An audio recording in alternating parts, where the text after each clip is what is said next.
Malayalam big boss പ്രേക്ഷകരുടെ ഏറെ നാളത്തെ കാത്തിരിപ്പിന് വിരാമം. Bigg Boss Malayalam season 7 commoners audition promo എത്തിയിരിക്കുന്നു. അതും ഒരു പ്രത്യേകതയോടെ. ഏഷ്യാനെറ്റ് എന്താണ് ഇതുകൊണ്ട് അർത്ഥമാക്കുന്നത്? പ്രമോ വിശേഷങ്ങൾ ഇങ്ങനെ.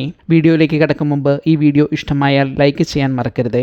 ബിഗ് ബോസ് വാർത്തകൾക്കായി ചാനൽ സബ്സ്ക്രൈബ് ചെയ്തു വെച്ചോളൂ. Bigg Boss Malayalam season 7 promo ടെലിവിഷനിലാണ് നിലവിൽ റിലീസായിരിക്കുന്നത്. 2025 ജൂൺ 23 തിങ്കളാഴ്ച സീരിയലുകൾ സംപ്രേഷണം ചെയ്യുന്ന പ്രൈം ടൈമിൽ പ്രമോ ഏഷ്യാനെറ്റ് ചാനലിൽ സംപ്രേഷണം ചെയ്യപ്പെട്ടു. ഏതാണ്ട് 7:30 ശേഷമാണ് പ്രമോ പുറത്തു വന്നത് എന്നാണ് വിവരം. ഏറെ മനോഹരമായ പുതിയ കൺസെപ്റ്റിലുള്ള പ്രമോ വിശേഷങ്ങൾ പറയുന്നതിന് മുൻപ് നിലവിലെ പ്രമോ റിലീസായി 3 മണിക്കൂറുകൾ കഴിഞ്ഞിട്ടും പ്രമോ ചാനൽ ഇതുവരെ സോഷ്യൽ മീഡിയയിൽ പങ്കുവച്ചിട്ടില്ല. മുമ്പൊക്കെ പ്രമോകൾ ഏതാണ്ട് ഒരേ സമയത്ത് ചാനലിലും സോഷ്യൽ മീഡിയയിലും എത്തിയിരുന്നു, അല്ലെങ്കിൽ ആദ്യം സോഷ്യൽ മീഡിയയിൽ എത്തിയിരുന്നു. എന്താണോ ചാനലിന്റെ ഈ ആശയത്തിന് പിന്നിൽ എന്ന് വ്യക്തതയില്ല.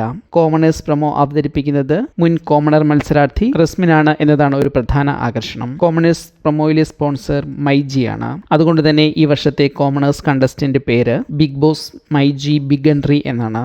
ജൂലൈ 10 വരെ എൻട്രികൾ സമർപ്പിക്കാം. മാക്സിമം 3 മിനിറ്റ് 50 MB സൈസിൽ കൂടാത്ത വീഡിയോകൾ bb7.geostar.com എന്ന ഒരു വെബ്സൈറ്റിലേക്ക് അപ്ലോഡ് ചെയ്യണം. വെബ്സൈറ്റ് ഓൾറെഡി അവൈലബിൾ ആയിട്ടുണ്ട്. വളരെ സിമ്പിളായി ലോഗോയുടെ ബാക്ക്ഗ്രൗണ്ടിലുണ്ടായിരുന്ന പർപ്പിൾ ഡിസൈൻ ഉൾക്കൊള്ളിച്ചുകൊണ്ടുള്ള ഒരു പേജ്. ബിഗ് ബോസ് സീസണിന്റെയും മൈജിയുടെയും ഏഷ്യാനെറ്റിന്റെയും ലോഗോകൾ ഈ പേജിലുണ്ട്. പങ്കെടുക്കാൻ ആഗ്രഹിക്കുന്നവർ അടുത്തുള്ള മൈജി ഫ്യൂച്ചർ ഷോറൂമിലെ പ്രത്യേക സ്പേസിൽ നിന്ന് വീഡിയോ തയ്യാറാക്കി അപ്ലോഡ് ചെയ്യണം. അപ്പോൾ പങ്കെടുക്കാൻ ആഗ്രഹിക്കുന്നവർ വേഗം മൈജിയിലേക്ക് പൊക്കോളൂ. മറ്റൊരു പ്രധാന കാര്യം, 10-ാം തീയതി വരെ ഡേറ്റ് ഉണ്ട്. കാര്യങ്ങൾ വ്യക്തമായി മനസ്സിലാക്കാതെ തിരക്കിട്ട് തെറ്റായ രീതിയിൽ വീഡിയോ സമർപ്പിച്ച് അവസരം നഷ്ടമാക്കാതിരിക്കുക.